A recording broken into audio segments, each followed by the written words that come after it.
Belakangan ini, Boy William dan pedangdut Ayu Ting Ting kerap membuat netizen baper karena kedekatan keduanya yang dinilai bak sepasang kekasih. Namun seolah tak berhenti membuat kehebohan. Kini lagi-lagi keduanya kembali membuat gempar netizen. Pasalnya, Boy William dan Ayu Ting Ting baru-baru ini mengungkapkan rencana masa depan mereka. Presenter berusia 31 tahun itu tampak antusias membongkar rencana masa depannya bersama sang biduan itu.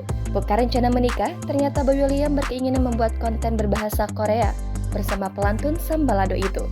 Selain itu, Boy juga sempat membayangkan dirinya terbang ke Korea bersama Ayu Ting Ting.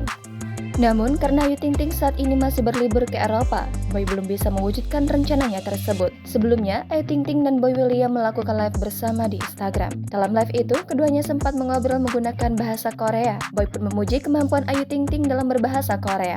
Obrolan melalui live Instagram itu terus berlanjut hingga keduanya saling menanyakan kabar masing-masing. Bahkan, keduanya juga sempat mengungkapkan rasa rindunya. Netizen pun ramai mendoakan keduanya berjodoh hingga segera naik pelaminan.